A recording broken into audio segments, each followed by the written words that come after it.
On March 4th, 2025, just after noon on a slow Tuesday, a woman drove her SUV into my bay with a look on her face I had seen 1,000 times before. Not angry, not panicked, just tired. She had already been to 2 shops that week. The first one told her she needed a new throttle body. The second one told her the same thing, added an intake cleaning to the estimate, and handed her a bill for nearly $1,800. She sat in my waiting area with that estimate on her lap and asked me one simple question. Is there anything else I can do before I just pay this? I looked at her car, read the fault codes, checked the live data, and then I walked over to my toolbox and pulled out a $12 can of throttle body cleaner. 45 minutes later, that SUV idled like it rolled off the assembly line. Smooth, quiet, and perfectly calibrated. She did not need a new throttle body. She needed the one she already had to be cleaned properly, and she needed one additional step that almost no shop bothers to explain. A 5-minute relearn procedure that reset her engine control unit and told it to stop compensating for a problem that no longer existed. She drove away paying nothing close to $1,800. And the shop that quoted her, they were not lying exactly.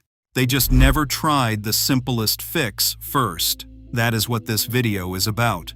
Today, I am going to walk you through the one do-it-yourself trick that professional mechanics almost never lead with, even though it works consistently, costs almost nothing, and has saved drivers thousands of dollars in unnecessary repairs. And once you understand why it works, you will never look at a repair estimate the same way again.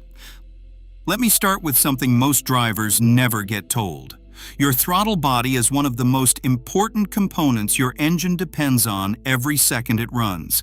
It is the gate between your air intake and your engine. Every time you press the accelerator pedal, a signal travels from the pedal to your engine control unit. The engine control unit then commands a small electric motor inside the throttle body. That motor opens a circular plate called the throttle plate to let in more air.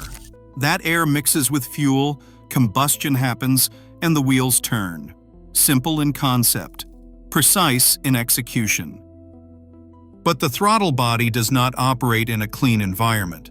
Every time your engine runs, crankcase vapors, fumes from inside the engine, cycle back through the air intake system and pass directly over that throttle plate. Those vapors carry oil mist, carbon particles, and hydrocarbon residue. Every hot shutdown bakes a thin layer of that residue onto the throttle plate and the inside of the bore. One startup does not matter. 1 week does not matter. But 100,000 miles of daily driving? That residue builds into a hard, thick coating of carbon and varnish that begins to physically restrict airflow. Here is where it gets interesting, and where most drivers never connect the dots. Your engine control unit knows something is wrong before you do.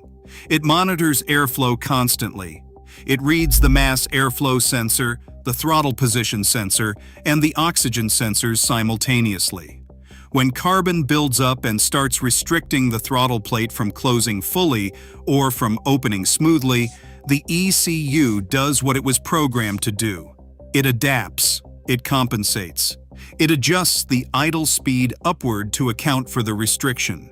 It tweaks fuel delivery. It keeps the throttle plate open a fraction wider than it should be, because it has learned over months of driving that it needs to, just to keep the idle smooth. Your car is not failing. It is overworking to hide a problem, and it is very good at hiding it. This is why drivers say the same thing every single time. My car feels fine. There is no warning light.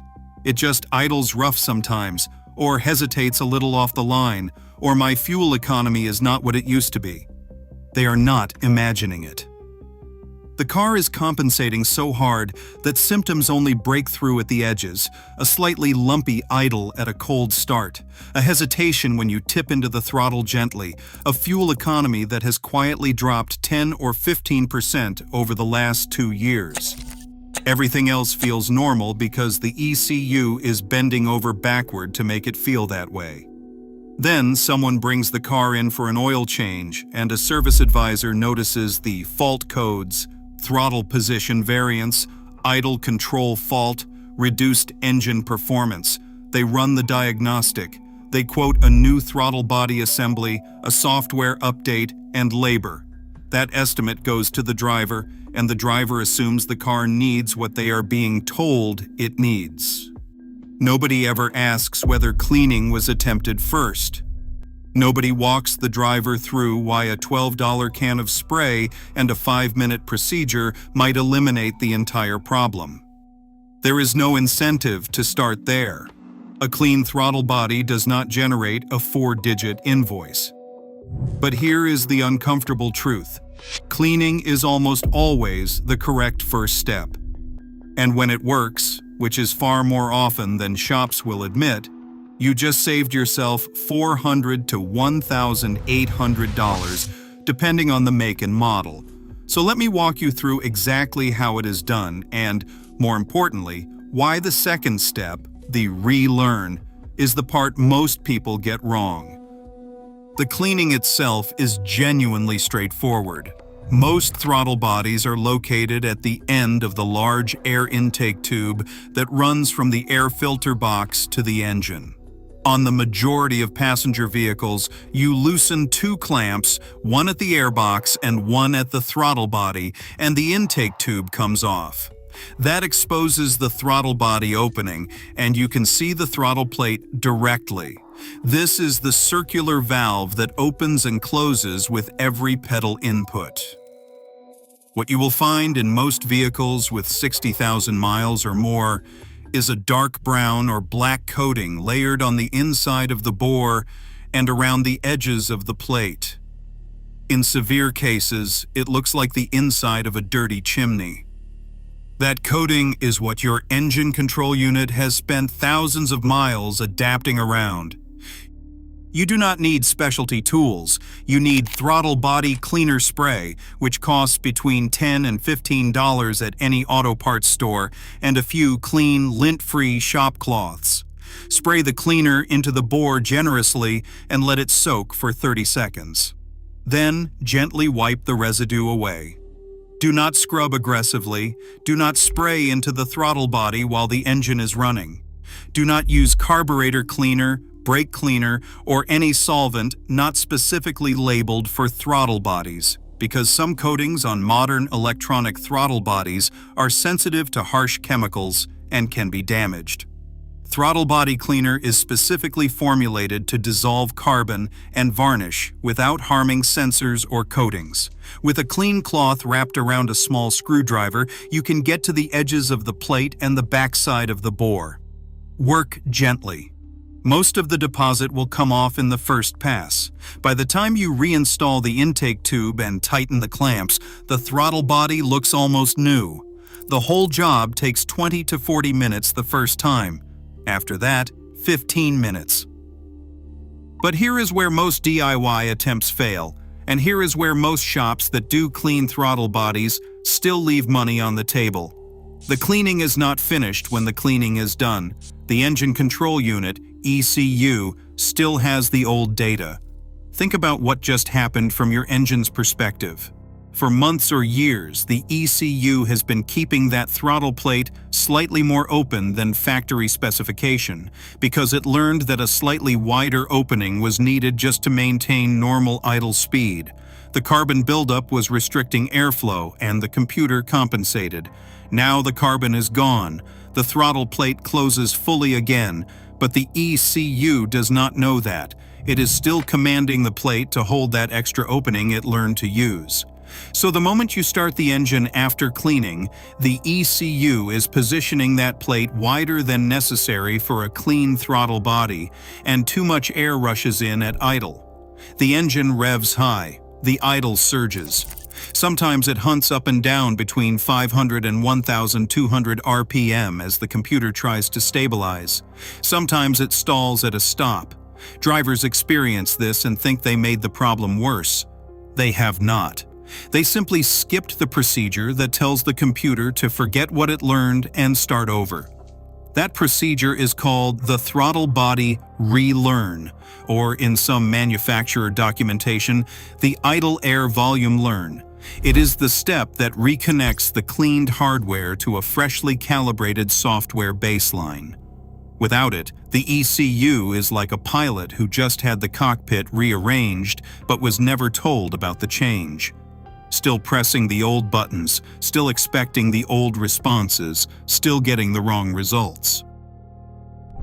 The relearn works by forcing the engine control unit, ECU, to rediscover the actual minimum and maximum positions of the throttle plate, map those positions to the voltage signals it receives from the throttle position sensor, and establish a new idle baseline that reflects the clean component's true airflow characteristics.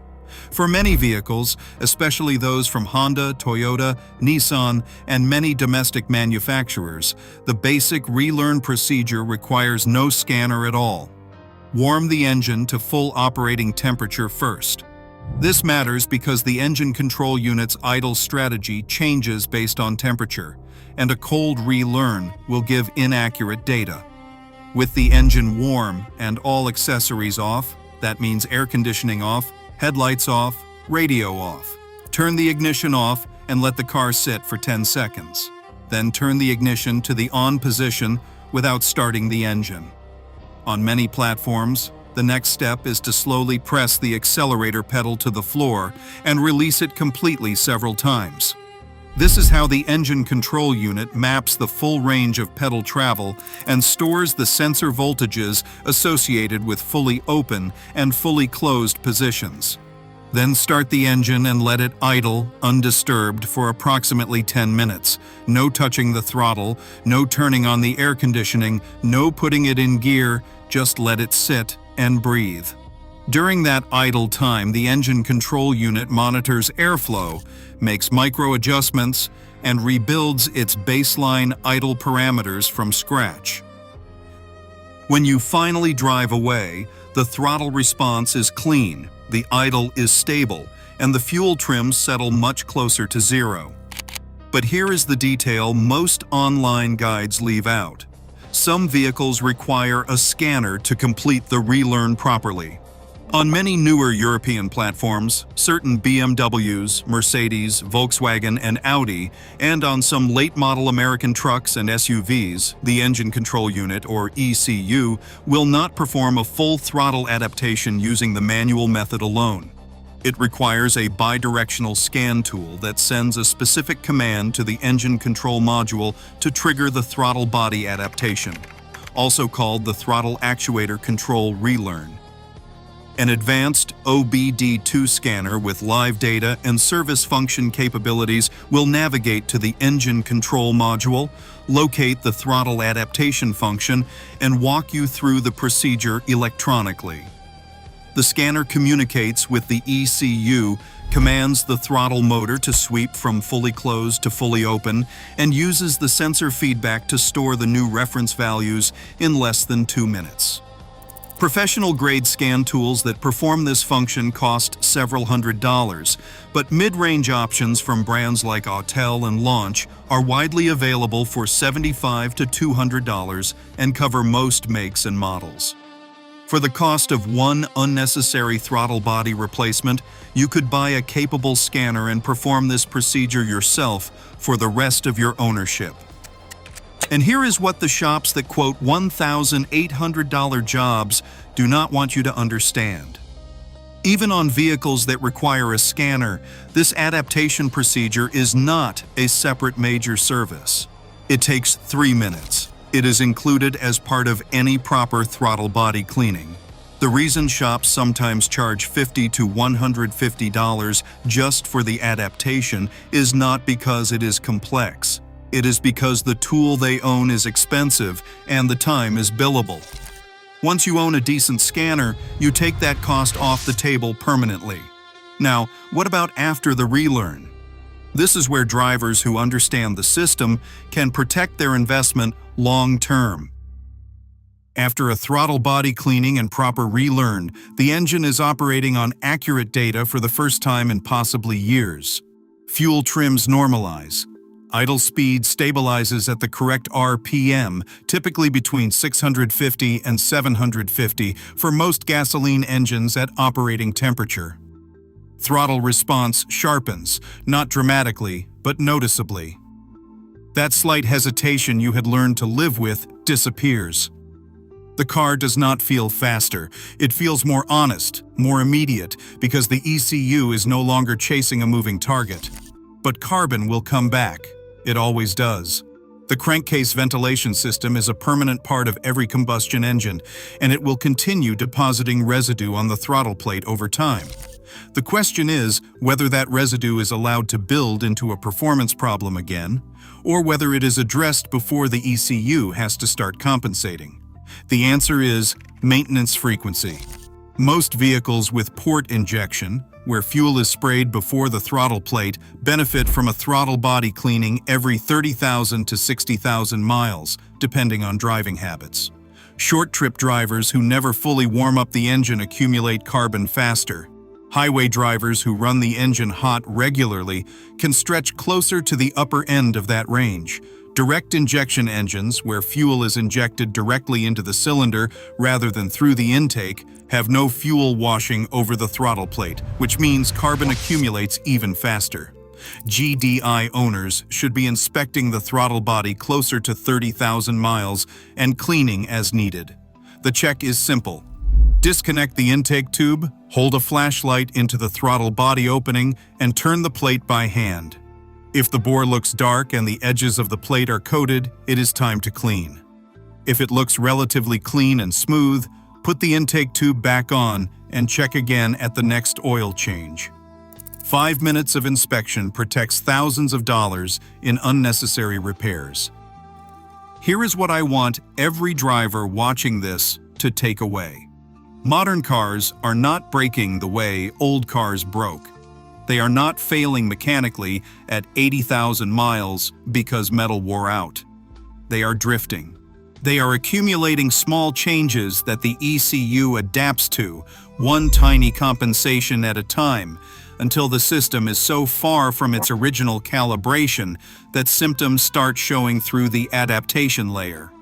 A carbon-coated throttle body is one of the most common entry points for that drift, and it is one of the easiest to reverse. The shops that quoted $1,800 for a new throttle body were not inventing the problem. They were skipping the step that makes sense to try first. They were jumping to replacement because it is what generates revenue. Cleaning does not. A relearn procedure is 4 minutes of idle time and a few scanner button presses. That is not a billable story, so it does not get told, but you are hearing it now. A $12 can of throttle body cleaner, 20 minutes of your time, a 5-minute relearn, and your engine runs the way it should. Not because something was added, not because a new part was installed, because the system was finally given accurate information and allowed to do its job correctly. Before you hand over a 4-figure repair estimate, pull that intake tube off. Look at your throttle body. If it is coated, clean it. Let the engine relearn. Drive it for a week. Then decide. That is the trick mechanics do not talk about. Not because it is secret knowledge, because it does not cost you enough to be worth their time explaining, and that should make you angry enough to share this video. If this changed how you see your repair estimates, hit like so more drivers find it before they pay for parts they never needed. Subscribe for weekly breakdowns that give you the knowledge to push back confidently on any shop quote. And if you have ever cleaned a throttle body and watched a $1,000 estimate disappear, drop that story in the comments. Those are the stories that protect other drivers before they become the person in my waiting room, sitting with that estimate on their lap, asking if there is anything else they can do. There almost always is.